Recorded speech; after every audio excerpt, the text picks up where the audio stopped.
10 लाख तो दे रही है, बिजनेस तो कर ही सकते हो।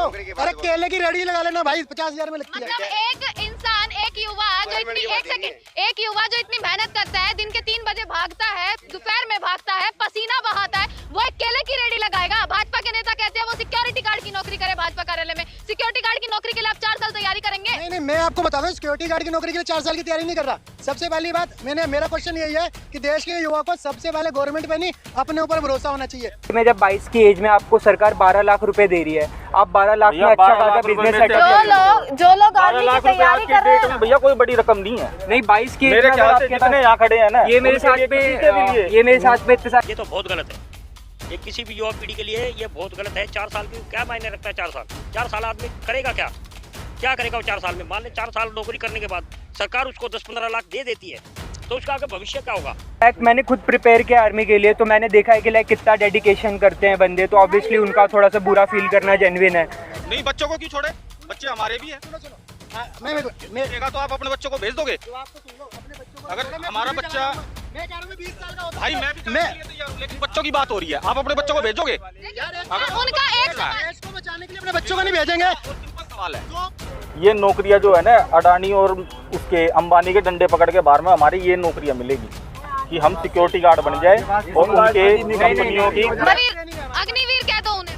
अग्निवीर, वाह सच में अग्निवीर। मैं तो पहले एडवांस में सलूट कर रहा हूँ। अगर मेरी उम्र 20 साल होती, अगर मेरी 20 साल उम्र होती तो मैं खुद भरता। भारत में एक बार फिर से आप सभी का स्वागत करती हूँ। अग्निपथ योजना को लेकर बवाल मचा हुआ है। लगातार जो मुद्दा है वो थमने का नाम नहीं ले रहा है। इसी के साथ आज उत्तम नगर में मौजूद है और काफी सारे लोग इस मुद्दे पर बातचीत करने के लिए हमारे साथ मौजूद हैं, जो बातचीत करना चाहते हैं इस मुद्दे पर। आपसे शुरुआत करती हूँ। अग्निपथ योजना 4 साल के लिए केवल नौकरी मिलेगी। आपके भी बच्चे हैं जो शायद सेना में भर्ती होना चाहते हैं, सपने देखते हैं सेना में जाने के। उसके बाद अगर पता लगे कि केवल 4 साल तक वह युवा नौकरी कर सकता है तो कैसा लगे? ये तो बहुत गलत है। ये किसी भी युवा पीढ़ी के लिए ये बहुत गलत है। 4 साल की क्या मायने रखता है? 4 साल आदमी करेगा क्या करेगा वो 4 साल में? मान ले 4 साल नौकरी करने के बाद सरकार उसको 10-15 लाख दे देती है, तो उसका आगे भविष्य क्या होगा? है क्या करेगा वो बंदा? बच्चों के लिए सोचेगा, अपने लिए सोचेगा, किसके लिए सोचेगा वो? है सरकार को कुछ ऐसा करना चाहिए। ये तो मैं कहता हूँ कि मेरे हिसाब से सरासर गलत है। एक मतलब आने वाली जनरेशन के लिए भी और फिलहाल जो चल रहे हैं उनके लिए भी। कौन बच्चा वहां जाएगा बताओ? हर माँ बाप ये चाहता है कि मेरा बच्चा सुरक्षित रहे और जाए देश की सेवा। अगर वो कर रहा है और मात्र 4 साल के लिए, तो मैं तो सोचता हूँ मेरे समझ से तो गलत है। पर सरकार जो है लगातार कह रही है कि ये जो योजना है वो हित में है युवाओं के। देखो, पकड़ा मैंने, बोलिए आप। ये हित में कहीं से भी नहीं है। इस हित के लिए क्या करोगे आप? एक हित होता है कि सिर्फ 4 साल का मतलब है कि आगे बढ़ के युवा बढ़ भी जाएं, आगे उसका अगेंस्टर बन के क्या करेगा युवा अगर कोई आगे बढ़ना चाहे कि मैं आगे क्या करूंगा 4 साल के बाद, उसको कहीं भी एग्रेशन ना हो, तो क्या करेगा युवा? कोई भी युवा अगर कहा तो पैसे दिए जाएंगे, नौकरी दी जाएगी, भविष्य बनाइएगा उस चीज ये से। क्या मतलब उसका कोई गारंटी तो दे। हाँ, मतलब आगे सरकार पे भरोसा नहीं है। अगर सरकार कह रही है कि हम पैसा देंगे, नौकरी देंगे, भरोसा है, बिजनेस करके सक्सेस हो सकते हो, खुद में भरोसा है। ये क्या मतलब है कि 4 साल के लिए भरोसा? 4 साल के भरोसे? मेरी बात सुनिए। मैंने मात्र 20,000 में बिजनेस किया था। मैं रबर पार्ट्स का मैन्युफैक्चरर हूँ। मैं 20,000 से आज ज्यादा नहीं तो 5 लाख की तो मेरी फैक्ट्री में मशीनें है खाली, ठीक है। और उससे ज्यादा 5 लाख की मशीनें है, 15 लाख का मार्केट में मेरा माल गया हुआ है। कुछ होता है सिस्टम जो ब्लॉक हो जाता है, लेकिन पार्टी का ऑर्डर हमारे पास ही आएगा, ठीक है।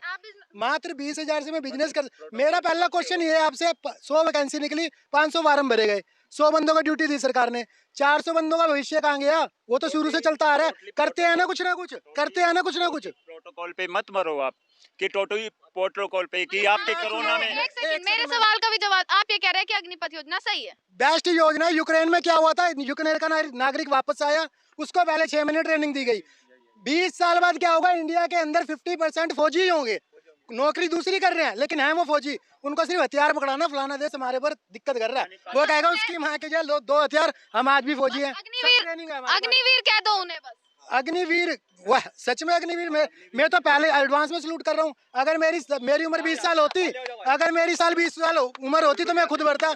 मैं खुद भरता। गवर्नमेंट हम ने आपको तो एक पैसे दे- सेकंड, ये लोग इसलिए भरोसा नहीं कर रहे हैं क्योंकि गवर्नमेंट ने पहले भी 2 करोड़ रोजगार की बात कही थी और वो रोजगार आज तक नहीं मिला, तो नहीं। कैसे विश्वास करे आम जनता? मैं बता रहा हूँ ना, मैंने क्या बोला आपको, अपने ऊपर विश्वास है? कुछ दे ना दे, 10 लाख तो दे रही है, बिजनेस तो कर ही सकते हो। अरे केले की रेडी लगा लेना भाई, 50,000 में लगती है। मतलब एक इंसान, एक युवा जो इतनी, एक सेकंड, एक युवा जो इतनी मेहनत करता है, दिन के 3 बजे भागता है, दोपहर में भागता है, पसीना बहाता है, वो एक केले की रेडी लगाएगा? भाजपा के नेता कहते हैं वो सिक्योरिटी गार्ड की नौकरी करे भाजपा कार्यालय में। सिक्योरिटी गार्ड की नौकरी के लिए आप 4 साल तैयारी करेंगे? नहीं, मैं आपको बता दूं, सिक्योरिटी गार्ड की नौकरी के लिए 4 साल की तैयारी नहीं कर रहा। सबसे पहली बात, मेरा क्वेश्चन यही है कि देश के युवा को सबसे पहले गवर्नमेंट पे नहीं, अपने ऊपर भरोसा होना चाहिए। उसको ये भरोसा होना चाहिए कि मैं 4 साल देश की सेवा करूंगा, उसके बाद बिजनेस करके इकोनॉमी बढ़ाऊंगा देश की। पहली बात तो आप अपने ऊपर भरोसा करो। उनकी बात भी सुनिए, हाँ, उनकी बात क्या भी गारंटी है, दीजिएगा। क्या गारंटी है कि सरकार आपकी ही मतलब आपको ही दे, इसमें प्रोटोकॉल हो? मैं स्पष्ट शब्दों में आपको गारंटी बताता हूँ। पहली गारंटी अपनी ले लो, मेरी बात सुनो, पहली गारंटी आप अपनी ले लो। इधर आ जाओ, लाइव आ जाओ। नहीं, मैं आपको कह रहा हूँ कि मेरे को अगर मेरे ऊपर ही भरोसा नहीं है तो मैं किसी और के ऊपर भरोसा करने लायक भी नहीं हूँ, क्योंकि दूसरे के कंधे पे रख के ना बंदूक नहीं चलाई जाती।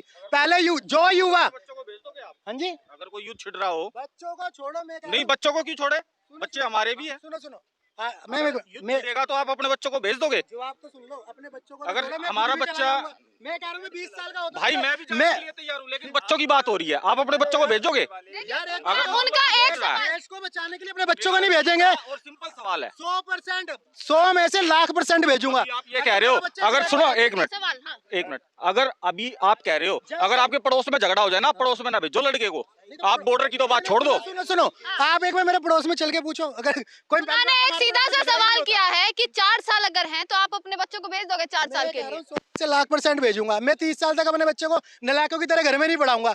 आजकल के बच्चे 28, 26, 27 साल तक तो पढ़ाई पूरी करते हैं कि भैया हम ग्रेजुएट हो गए, अब हमने फलाना कोर्स करना है। अरे ये तो सिंपल सा फंडा है यार, जाओ। उसके बाद भी गवर्नमेंट कह रही है कि हम पहली बात तो 4 में से 1 को तो हम वैसे ही फिक्स कर देंगे। गवर्नमेंट चलिए कह रही है, गवर्नमेंट के मेरा कुछ बच्चा 17 साल का है और अब वो बीए में है, बोलो बताओ 27-28 साल में क्या करेगा वो, बताओ?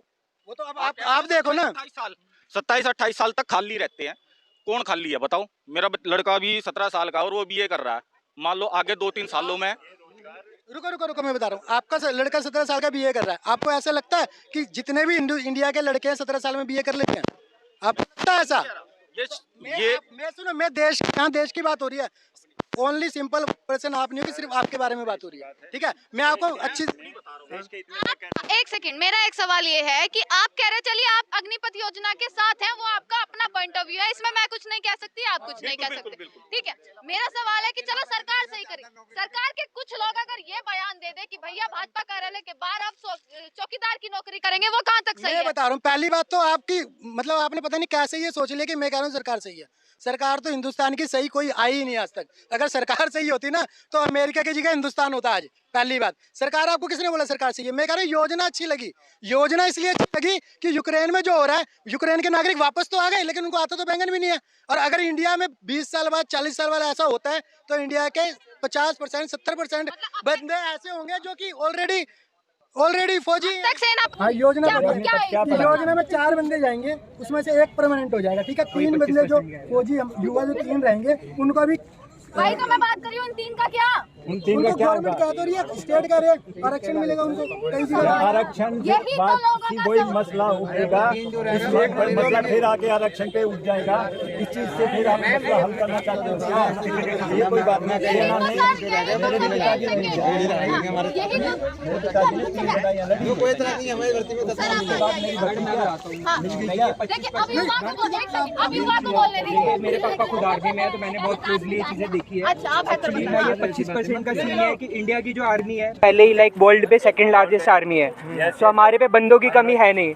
लेकिन अभी हाल ही में जैसे हम देख रहे हैं यूक्रेन रशिया की लड़ाई चल रही है, और आजकल युद्ध आदमियों से नहीं जीता जाता, हाईटेक वेपन से जीता जाता है। तो आजकल हम देख रहे हैं जैसे यूक्रेन की वॉर में लेजर वेपन यूज हो रहे हैं, हाइड्रोजन वेपन यूज हो रहे हैं। अब एक वॉर में अब आप सामने 1 लाख सिपाही खड़ा कर दो बंदूक लेके, वो कुछ नहीं कर पाएंगे अगर सामने वाला एक बड़ा बम मार देगा। तो आजकल वॉर में मतलब वेपन एडवांस करना बहुत जरूरी है। और अगर हम इंडिया में बात करें, इंडिया की आर्मी बहुत बड़ी है, सो हमें और बंदों से ज़्यादा भी अपनी जो टेक्नोलॉजी है वो एडवांस करने की ज़रूरत है। तो अगर हम हर 4 बंदे में से सिर्फ एक बंदा रखेंगे तो इसके 2 फायदे हैं। सबसे पहले कि बहुत ज़्यादा पैसा बचेगा पर बंदे पे। अगर हम बात करें लाइक एक सोल्जर पे, अगर 4 साल के बाद वो बंदा रिटायर हो जाता है तो लाइक नॉर्मली एक सोल्जर 20 से 25 साल तक काम करता है, तो उसकी 20 साल की सैलरी बचेगी, उसकी पेंशन बचेगी। ये जितना भी अमाउंट होगा ये सब हम लाइक अपनी टेक्नोलॉजी एडवांस करने में। अच्छा मुझे बताइए, चलिए कहने का मतलब आप भी मेरी साइड ही हो। अब आप आगे का डिबेट संभालो। हाँ आपकी साइड। मुझे बताइए, नेताओं को जो पेंशन मिलती है क्या उसकी एक सीमा निर्धारित नहीं होनी चाहिए? नहीं, उसकी भी जरूर होनी चाहिए। उसकी लाइक वो तो कम्प्लीटली डिफरेंट टॉपिक है, हम इसकी बात कर रहे हैं। डिफरेंट टॉपिक क्यों है? क्योंकि ये बिल लाइक मतलब बहुत ही ब्रॉडर है। क्योंकि हम नेताओं की बात करें, लाइक नेताओं की संख्या काफी कम है भारत में, और अगर हम आर्मी की सेना बात करें तो जो डिफेंस बजट है इंडिया का वो बहुत ज़्यादा है। हाँ। अगर हम उसकी बात करें तो, और इसका मतलब मेन सीन यही है कि अभी नेताओं पे बात तो हो नहीं रही है, वो तो लाइक कम्प्लीटली डिफरेंट टॉपिक है। वो ज़रूर उनकी भी हटनी चाहिए, उससे मैं कम्प्लीटली एग्री करूँगा। नेताओं की भी हटनी चाहिए। मतलब 4 साल एकदम ठीक है? हाँ, मेरे को 4 साल बिल्कुल ठीक लगता है, कोई इशू नहीं है उससे। कोई इशू नहीं है, 4 साल होनी चाहिए, कोई दिक्कत नहीं है। अभी इन्होंने एक सवाल करा था कि इनका बेटा 17 साल का है, अभी ग्रेजुएशन कर रहा है सर। हाँ मैं आपको उसका बताता हूँ। लाइक आप एक बात बताइए, ऑन एन एवरेज 17 साल में अगर कोई आर्मी ज्वाइन करता है और वो 4 साल काम करता है तो 21 की एज में रिटायर होगा। 4 साल बाद क्या गारंटी है कि उसे नौकरी मिलेगी या पैसा मिलेगा? बच्चा दूर हो जाइए, मैं बोल रही हूँ आखिरी बार, बच्चा दूर। मैं आपको बताता हूँ, मैंने लाइक क्लोजली देखा है कि नॉर्मली अगर कोई भी आर्मी से रिटायर होता है, अंकल एग्री करेंगे, उसको जॉब मिलना बहुत ईजी है प्राइवेट में, कोई उनको मना नहीं करेगा।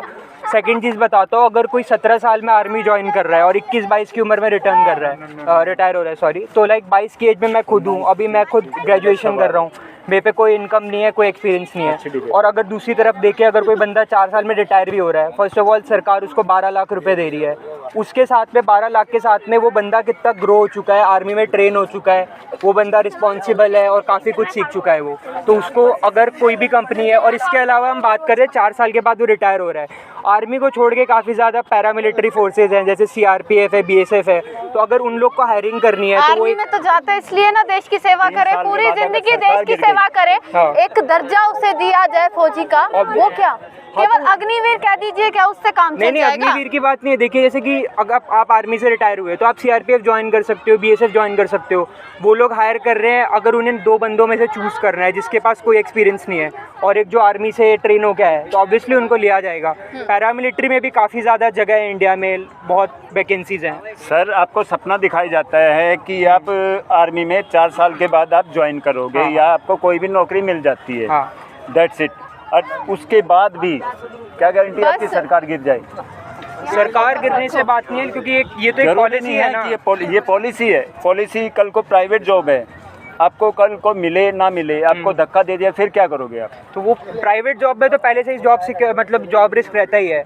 और अगर हम गवर्नमेंट जॉब में बात करें तो मेरे को ऐसा लगता है कि गवर्नमेंट जॉब में बंदे रिलैक्स हो जाते हैं। तो परमानेंट तो नहीं है ना, वही तो बात है। सरकार गिर गई, आप क्या करोगे? परमानेंट तो नहीं है ना, परमानेंट नहीं है कोई एजुकेशन। बहुत बढ़िया इन्होंने सवाल किया है कि परमानेंट को सरकार सरदार जी थे, उनकी बात से एग्री करता। ठीक है, मैं जो ये है, देखो मैं आपको बताता हूँ, एक सेकंड। देखो मैडम, मैं आपको एक बात एक वो सवाल कर रहे हैं। मैं बेटा, मैं सरदार जी जो थे मेरे से पहले, मैं उनकी बात से एग्री करता हूँ कि है ना, ये नौकरियां जो है ना, अडानी और उसके अंबानी के डंडे पकड़ के बाहर में हमारी ये नौकरियां मिलेगी कि हम सिक्योरिटी गार्ड बन जाए और उनके कंपनियों की। मतलब एक बात बताइए हम तैयारी करें ये सोचकर कि हम परमानेंट रखे जाएं, हम इतना प्रयास करें, त्याग दें, दिन के 3 बजे दोपहर के और पसीना बहाएं, उसके बाद भी हम ये देखें कि हमें प्राइवेट सेक्टर में जाना है या परमानेंट नहीं है। अभी ना हम लाइक ये बहुत ही छोटे लेवल पे देख रहे हैं, पर्सनल लेवल पे देख रहे हैं कि हमारा क्या नुकसान हो रहा है। अगर हम लाइक बड़े लेवल पे देखें, कंट्री के लेवल पे, कि लाइक लॉन्ग टर्म में देखें कि इंडिया बस मतलब डिफेंस बजट में इतना इन्वेस्ट कर रही है, जबकि इंडिया का ये टाइम है, ग्लोबल पीक है, लाइक हम लाइक एंटरप्रेन्योरशिप को इतना प्रमोट कर रहे हैं। तो ऐसे में जब 22 की एज में आपको सरकार 12 लाख रुपए दे रही है, आप 12 लाख में अच्छा खासा बिजनेस सेटअप जो लोग आर्मी की तैयारी कर रहे हैं, भैया कोई बड़ी रकम नहीं है। नहीं, 22 की एज मेरे में ख्याल से जितने यहाँ खड़े हैं ना, ये मेरे साथ में इतने सारे भाई खड़े हैं यंग। आप बताओ, अगर आपके पास 22 की एज में 12 लाख रुपए हैं तो आप काफ़ी खुश होगे। मतलब 12 लाख में आप काफ़ी बिजनेस करेंगे। बिल्कुल, ये देखिए मैडम, ये सब खड़े हैं, 12 लाख में काफ़ी बिजनेस स्टार्ट कर सकते हैं। मैं खुद लाइक अभी MBA जो युवा आर्मी की तैयारी कर रहे हैं वो इसके विरोध में क्यों है? लगातार आप विरोध देख रहे हैं, विरोध प्रदर्शन हो रहे हैं। जी मैम, मैंने खुद प्रिपेयर किया आर्मी के लिए, तो मैंने देखा है कि कितना डेडिकेशन करते हैं बंदे, तो ऑब्वियसली उनका थोड़ा सा बुरा फील करना जेन्युइन है, क्योंकि जो बच्चे आर्मी की तैयारी करते हैं वो कंटिन्यूसली 2-3 साल ड्रॉप करते हैं और काफ़ी पैसे भी खर्च करते हैं ट्रेनिंग में, तो उनका बुरा फील करना थोड़ा सा स्वाभाविक है। थोड़ा सा बुरा फील कीजिए फिर सब चंगा हो जाएगा नहीं ना? मतलब चंगे की बात नहीं है, लेकिन टाइम के साथ अडेप्ट करना जरूरी है। इंडिया का बड़ा विजन देखे कि एक्चुअली मैं आपको आर्मी का कॉन्सेप्ट बताता हूँ। आर्मी में ना 2 टाइप की आर्मी होती है, एक होती है फिक्स आर्मी और एक होती है रिजर्व्ड आर्मी। कि एक तो आर्मी, अगर सरकार युवाओं के लिए कोई, एक सेकंड ये पीछे ना बोलिए, आगे आके बोलिए। जिसको बोल रहे आगे आके बोले यार। सरकार युवाओं के लिए कोई बिल ला रही है, योजना ला रही है, क्या युवाओं से डिस्कस करना जरूरी नहीं था? बिल्कुल जरूरी है, मैं टोटली क्यों जरूरी नहीं, क्यों फिर डिस्कस नहीं किया? मेरा ऐसा मानना है कि इस मैटर में चर्चा, ऑब्वियसली कोई भी बिल पास होता है तो ऐसे नॉर्मली पास नहीं होता है। मुझे लग रहा है आप दोनों तरफ हैं। वो लेजिस्लेटिव में पास हो। हाँ, तो मैं साइड तो किसी की लूंगा नहीं, मैं अपने विचार बता रहा हूँ कि पहले कोई भी गलत भी बता रहे हैं, आप थोड़ा गलत सही भी बता रहे हैं, आप घूम रहे हैं। देखो, अगर कोई भी बंदा साइड लेता है तो पार्शियल हो जाता है। हम लोग स्टूडेंट है, हम लोग एजुकेशन की बात करेंगे, पॉलिसी की बात करेंगे। मैं पॉलिसी को सपोर्ट करता हूँ, किसी गवर्नमेंट को सपोर्ट नहीं करता। सो उस हिसाब से बात है मैम कि इनके पास पहली बात तो नौकरी नहीं है, और अगर आप उसको 12 लाख रुपए का सीधा टारगेट दिख रहा है तो क्यों मना करेगा? युवा एक क्या नहीं प्रोसेस करेगा कि उसके पास आज नौकरी नहीं है। सीधी सी बात है, एक नौकरी ये सिर्फ एक सीधा लालच है, और सीधा एक इसी लालच में युवा आ जाएगा, आगे आएगा, और हो सके इसका विरोध भी हो जाए। जो पॉलिटिकल पार्टी हैं इसमें लड़ेंगे भी। और चलिए डिबेट को यहीं खत्म करते हैं। लगातार पब्लिक ने बातचीत करी है अग्निपथ योजना को लेकर। पक्ष में भी लोग हैं और जिन्हें लोगों को पसंद नहीं है योजना, उन्होंने भी बातचीत करी है कि कैसे जो है नुकसान जो है इस योजना के। इसी के साथ देखते रहेगा सजग भारत। पब्लिक में उतरती रहूंगी, बातचीत करती रहूंगी।